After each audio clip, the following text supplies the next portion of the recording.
आज के इस वीडियो में बताने वाला हूं बिहार बोर्ड कक्षा 10वीं के साइंस का 20 इंपॉर्टेंट ऑब्जेक्टिव क्वेश्चन। जी हां दोस्तों, 20 इंपॉर्टेंट ऑब्जेक्टिव क्वेश्चन। और जितने भी ऑब्जेक्टिव क्वेश्चन मैं आप लोगों को बताऊंगा वो किसी न किसी साल पूछ दिया क्वेश्चन है और वे भी इंपॉर्टेंट क्वेश्चन है। ठीक है, तो आप लोग इस वीडियो को शुरू से अंत तक जरूर देखिएगा। और अगर आप चाहते हैं कि हमारे चैनल के माध्यम से बिहार बोर्ड कक्षा 10वीं के इंपॉर्टेंट ऑब्जेक्टिव और सब्जेक्टिव सभी सब्जेक्ट का आप तक पहुंचे, तो आप इस चैनल को जरूर सब्सक्राइब कर लें। और सब्सक्राइब करने के बाद साइड जो बेल आइकन आएगा उसे भी दबा करके ऑल नोटिफिकेशन को ऑन कर दें। देखिए दोस्तों, आज जो मैं 20 ऑब्जेक्टिव क्वेश्चन बताने वाला हूं उसमें आप लोग ये काउंट कीजिएगा कि 20 में से आप लोगों को कितना क्वेश्चन याद था, वो आप कमेंट बॉक्स में जरूर लिखिएगा। ठीक है, आप लोग देख सकते हैं पहला क्वेश्चन कुछ इस प्रकार से दिया गया है, गोलीय दर्पण में फोकसांतर एवं वक्ता त्रिज्या के बीच संबंध है। तो देखिए दोस्तों, यहाँ पे पूछ रहा है कि एफ और वक्ता त्रिज्या आर के बीच क्या संबंध है, सो पूछ रहा है। तो आप लोगों को याद होगा फोकस दूरी बराबर फॉर्मूला, क्या याद होगा? फोकस दूरी बराबर एफ बराबर r/2 याद होगा। तो यही ना संबंध है कि फोकस दूरी की आधी वक्ता त्रिज्या होती है। तो इसमें अगर हम बैक्रॉस करेंगे, कोना कोनी कर देते हैं, क्योंकि एफ बराबर r/2 किसी में नहीं है। देख सकते हैं आप, नहीं ए में है, नहीं बी में है, नहीं सी में है, नहीं डी में है, किसी भी ऑप्शन में नहीं है एफ बराबर r/2। तो इसको हम अगर बैक्रॉस कर देते हैं कोना कोनी, तो क्या हो जाएगा? r बराबर हो जाएगा 2f। क्या हो जाएगा? r का गुना होगा 1 से तो r हो गया, और f का गुना होगा 2 से तो 2f हो गया। तो इस प्रकार से क्या हो गया? r बराबर 2f। तो r बराबर 2f देख सकते हैं आप लोग, ऑप्शन ए जो है वो सही आंसर है। ठीक है, उसके बाद दूसरा क्वेश्चन है, बहुत ही इंटरेस्टिंग क्वेश्चन है दूसरा। इसमें मैं आप लोगों को 3 से 4 क्वेश्चन ऑब्जेक्टिव याद कराऊंगा।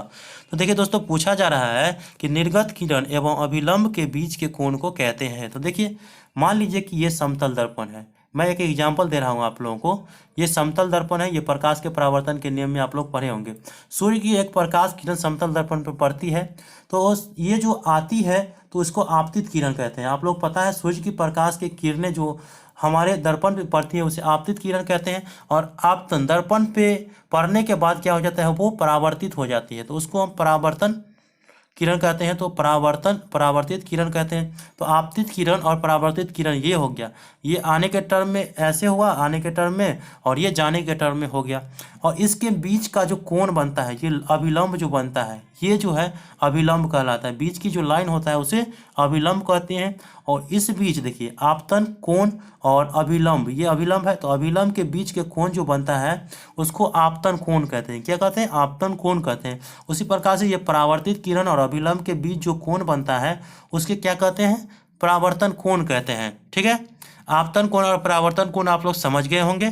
उसी प्रकार से निर्गत किरण और अभिलंब के बीच के कोण को क्या कहेंगे? तो निर्गत किरण और अभिलंब के बीच को क्या कहेंगे? तो निर्गत कोण कहेंगे। क्या कहेंगे? निर्गत कोण। तो ऑप्शन सी जो है वो सही आंसर है। आशा करता हूं कि ये जो मैंने बताया हूं आप लोगों को वो समझ में आ गया होगा।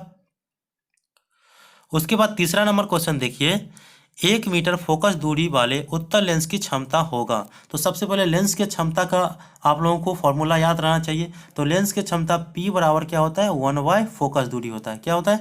1/, फोकस दूरी होता है। तो लेंस की क्षमता बराबर 1/, फोकस दूरी होता है। तो आप लोगों को यहाँ पे फोकस दूरी कितना दिया गया है? तो 1 दिया गया है। तो अगर हम यहाँ पे f के जगह पर हम 1 रख देते हैं तो हो गया 1/1। और लेंस की क्षमता के ऐसा मात्रक क्या होता है? डायोप्टर होता है। तो 1 डायोप्टर। चूंकि यहाँ पे उत्तल लेंस है तो उत्तल लेंस की फोकस दूरी और उसका त्रिज्या जो होता है वो पॉजिटिव होता है। क्या होता है? फोकस दूरी और उसकी त्रिज्या जो होता है वो पॉजिटिव होता है। तो इसीलिए ये तो आंसर होगा नहीं 1 डायोप्टर। आप लोग देख सकते हैं कि 1/1 अर्थात 1 और 1 डायोप्टर जो कि पॉजिटिव होना चाहिए। तो ऑप्शन बी जो है वो सही आंसर है। उसके बाद तीसरा नंबर क्वेश्चन और बहुत ही चौथा नंबर क्वेश्चन जो है आप लोगों को याद होगा कि सामान्य आंख के लिए स्पष्ट दर्शन की न्यूनतम दूरी होती है। देखिए, हमारे जो आंख है उसको स्पष्ट देखने के लिए कम से कम कितनी दूरी पर कोई वस्तु का रहना जरूरी है? तो आप लोगों को याद होगा कि 25 सेंटीमीटर की दूरी पर अगर रहता है तो उससे हम साफ साफ देख लेते हैं। तो ऑप्शन डी जो है वो सही आंसर है। पांचवा नंबर क्वेश्चन और बहुत ही इंपॉर्टेंट क्वेश्चन है, आप लोग इसे जरूर याद रखिएगा। जैसे यहाँ पे पूछा जा रहा है कि किस दृष्टि दोष के निवारण के लिए अवतल लेंस का प्रयोग किया जाता है। तो देखिए दोस्तों, आप लोगों को पहले आप पढ़े होंगे दृष्टि दोष में कि अवतल लेंस का जो प्रयोग किया जाता है वो निकट दृष्टि दोष के निवारण के लिए किया जाता है। किसके लिए? निकट दृष्टि दोष के निवारण के लिए। और उत्तर लेंस पूछे तो दूर दृष्टि दोष के निवारण के लिए। तो इसीलिए ऑप्शन बी जो आप देख रहे हैं निकट दृष्टि दोष, निकट दृष्टि दोष में होता क्या है कि दूर की वस्तु के हम लोग साफ साफ नहीं देखते हैं, तो उसे निकट दृष्टि दोष कहते हैं। तो ऑप्शन बी जो है वो सही आंसर है। निकट दृष्टि के दोष के उबारण के लिए हमें अवतल लेंस का प्रयोग किया जाता है। तो ऑप्शन बी सही आंसर है। उसके बाद छठा नंबर क्वेश्चन आप लोगों को कमेंट में लिखना है, ये इंपॉर्टेंट क्वेश्चन है। और 5 नंबर क्वेश्चन के रिलेटेड ये क्वेश्चन है कि निकट दृष्टि दोष में किस लेंस का प्रयोग होता है। और मैं 5वें नंबर क्वेश्चन के माध्यम से बता दिया हूँ। तो आप लोग छठा का आंसर जरूर दीजिएगा, क्या होगा? उत्तल लेंस होगा कि अवतल लेंस होगा, या बेलनाकार लेंस होगा, या उत्तल अवतल दोनों होगा। तो आप लोग इसका कमेंट बॉक्स में आंसर जरूर लिखें। उसके बाद 7 नंबर क्वेश्चन आप लोग देख सकते हैं, 1 वोल्ट कहलाता है। देखिए दोस्तों, 1 वोल्ट जो होता है, जो वोल्ट बराबर आप लोगों को पता होगा, वोल्ट बराबर होता है जूल बट्टा कूलाम। क्या होता है? जूल बट्टा कूलाम होता है। तो 1 वोल्ट तो 1 वोल्ट तो 1 वोल्ट तो 1 जूल बट्टा कूलाम हो जाएगा। तो 1 जूल बट्टा कूलाम कहाँ है? तो ऑप्शन बी में है। तो आप लोगों को ये ऑप्शन बी सही आंसर हो जाएगा। ठीक है। उसके बाद 8 नंबर क्वेश्चन है और बहुत ही इंपॉर्टेंट क्वेश्चन है। ठीक है, ये विद्युत धारा चैप्टर से लिया गया है कि आमीटर को विद्युत परिपथ में कैसे जोड़ा जाता है। देखिए दोस्तों, आमीटर जो होता है उसे विद्युत परिपथ में श्रेणी क्रम में जोड़ा जाता है। किस क्रम में? श्रेणी क्रम में जोड़ा जाता है। तो ऑप्शन ए जो है वो सही आंसर है। आप लोग इसे जरूर याद रखें, ये MVVA क्वेश्चन है। उसके बाद 9 नंबर क्वेश्चन है और 9 नंबर क्वेश्चन जो दिया गया है कि निम्नलिखित में से कौन सा पद विद्युत शक्ति को निरूपित नहीं करता है। तो आप लोगों को पता होगा कि विद्युत शक्ति को निरूपित करने वाला जो पद होता है वो I² होता है, VI होता है, V² होता है। लेकिन ये जो होता है यहाँ पे IR² ये नहीं होता है। तो ऑप्शन बी जो है वो सही आंसर है। विद्युत शक्ति को निरूपित नहीं करता है। ऑप्शन बी सही आंसर है। उसके बाद यहाँ पे 10 नंबर क्वेश्चन दिया गया है, 1 कूलाम तुल्य है। दोस्तों आप लोगों को पता होगा कि 1 कूलाम जो तुल्य होता है वो 1 एम्पियर गुने 1 सेकेंड होता है।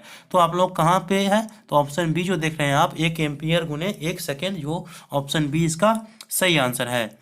उसके बाद यहाँ पे 11 नंबर क्वेश्चन और बहुत ही इंपॉर्टेंट क्वेश्चन है। इसका ऐसा मात्रक ही पूछ रहा है, कुछ नहीं पूछ रहा है। यहाँ पे किलोवाट किसका ऐसा मात्रक है? तो आप लोगों को पता होगा कि किलोवाट जो होता है वो विद्युत ऊर्जा का ऐसा मात्रक होता है। ठीक है, विद्युत ऊर्जा। तो आप लोग कहाँ है ऑप्शन? तो ऑप्शन 11 में बी जो देख रहे हैं आप, विद्युत ऊर्जा। जितना हम ऊर्जा खपत करते हैं उसका ऐसा मात्रक किलोवाट में आता है। आप लोग मीटर रीडिंग देख लीजिएगा तो किलोवाट में रहेगा। तो ऑप्शन बी जो है वो सही आंसर है। उसके बाद 12 नंबर क्वेश्चन है, 1 विद्युत यूनिट बराबर होता है। देखिए दोस्तों, विद्युत यूनिट बराबर क्या होता है? तो आप लोगों को अभी पता है, बताए हैं 11 नंबर क्वेश्चन में, किलोवाट क्या होता है? किलोवाट होता है। तो 1 विद्युत यूनिट बराबर क्या हो जाएगा? 1 किलोवाट हो जाएगा। 2 विद्युत यूनिट बराबर 2 किलोवाट हो जाएगा। तो ऐसे ही आप लोग को याद हो जाएगा। तो ऑप्शन बी इसका सही आंसर है। ठीक है। 13 नंबर क्वेश्चन दिया गया है, जीवाश्म ईंधन का उदाहरण है। तो आप लोगों को याद होगा कि जीवाश्म ईंधन का उदाहरण जो होता है, मतलब जो करोड़ों वर्ष पृथ्वी के अंदर दबे रहते हैं, वो जो उत्पन्न होता है वो कोयला रहता है। कौन सा रहता है? कोयला। इसीलिए ऑप्शन जो ए देख रहे हैं आप वो सही आंसर है, कोयला। उसके बाद यहाँ पे 14 नंबर क्वेश्चन जो पूछा जा रहा है कि गोबर गैस एक प्रकार की है। और ये इंपॉर्टेंट क्वेश्चन है, इसीलिए मैं आप लोगों को बता देता हूँ। देखिए दोस्तों, गोबर गैस जो है वो बायोगैस कहा जाता है। क्या कहा जाता है? बायोगैस। तो गोबर गैस एक प्रकार की बायोगैस है। और 15 नंबर क्वेश्चन का आंसर आप लोगों को कमेंट बॉक्स में जरूर देना है। 14 नंबर क्वेश्चन जान गए हैं तो 15 नंबर क्वेश्चन आप लोगों को ऑलरेडी याद हो गया होगा। क्या है? देख सकते हैं कि बायोगैस का उत्पादन होता है। तो आप लोग कमेंट बॉक्स में जरूर लिखें कि गोबर से होता है, लकड़ी से होता है, या कोयला से होता है, या इनमें से किसी चीज़ से नहीं होता है। तो आप लोगों को याद हो गया होगा। 14 नंबर क्वेश्चन देख सकते हैं, गोबर गैस का प्रकार है। तो उसी प्रकार से बायोगैस का उत्पाद होता है। किससे? तो आप लोग इसका कमेंट बॉक्स में आंसर जरूर लिखिएगा। और आशा करता हूँ कि आप लोगों को ये क्वेश्चन याद हो गया होगा। 16 नंबर क्वेश्चन दिया गया है, निम्न में से कौन सा उत्पाद लेड नाइट्रेट को गर्म करने पर प्राप्त होता है। देखिए दोस्तों, लेड नाइट्रेट को अगर हम गर्म करते हैं तो नाइट्रोजन ऑक्साइड और ऑक्सीजन प्राप्त होता है। क्या होता है? नाइट्रोजन ऑक्साइड और ऑक्सीजन प्राप्त होता है। तो नाइट्रोजन, यहाँ पे ऑप्शन जो डी देख रहे हैं आप वो सही आंसर है। ठीक है। उसके बाद 17 नंबर क्वेश्चन पूछा जा रहा है, निम्न में से कौन सही है। और देख सकते हैं कि लगभग सभी जो है वो सही लग रहा है। ये जो फार्मूला है सोडियम कार्बोनेट मोनोहाइड्रेट का है, अर्थात धोने का सोडा का फार्मूला है। तो इसमें जो सही आंसर होगा ना वो ऑप्शन बी होगा। क्या होगा? Option B, Na2CO3 10H2O। इसमें देखिए सब चीज़ सही है, लेकिन बता दिया जा रहा है कि 10 के जगह पर 5 दे दिया गया है, 7 दे दिया गया है, 2 दिया गया है।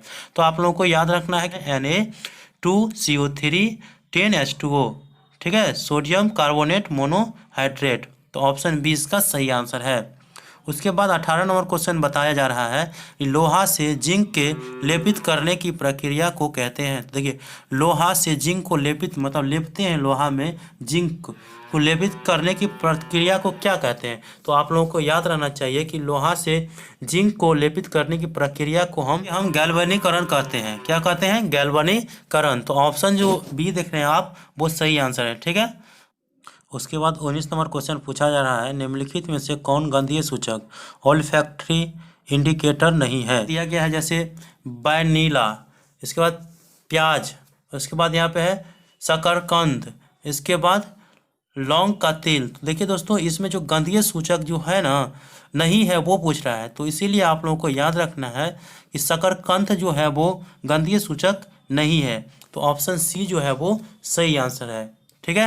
यहाँ प्याज को अगर हम सूचक करेंगे, लौंग करेंगे तो ये गंध देता है। उसी प्रकार से वैनिला जो है वो भी गंध देता है। तो ऑप्शन सी जो है शकरकंद वो मीठा होता है, इसीलिए ऑप्शन सी सही आंसर है।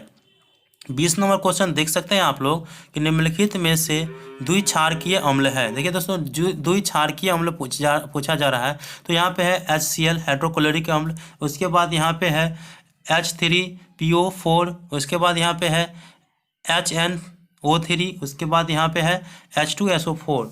तो देखिए दोस्तों, इसका जो सही आंसर होगा वो ऑप्शन डी होगा। द्विक्षारकीय अम्ल जो होता है वो H2SO4 होता है, ठीक है, H2SO4। तो ऑप्शन डी जो है वो सही आंसर है।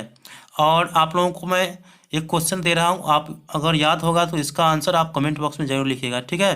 पोटास एलम होते हैं, देख सकते हैं पोटास एलम, ये होमवर्क में आप लोगों को दिया जा रहा है। पोटास एलम होते हैं जैसे एक साधारण नमक, एक मिश्रित नमक, एक अम्लीय नमक, एक द्विक नमक। तो आप लोग इसका आंसर कमेंट बॉक्स में ज़रूर देखिएगा और लिख दीजिए। अच्छा लगा हो तो वीडियो को लाइक करिए और अगला टॉपिक आप किस पर चाहते हैं वो कमेंट बॉक्स में ज़रूर लिखिए, ताकि मैं आपके नाम के साथ आपके प्रश्नों का उत्तर दे सकूं। तो जानकारी अच्छा लगा हो तो वीडियो को लाइक करिए, चैनल को सब्सक्राइब करिए। मिलते हैं अगले वीडियो में, तब तक के लिए धन्यवाद।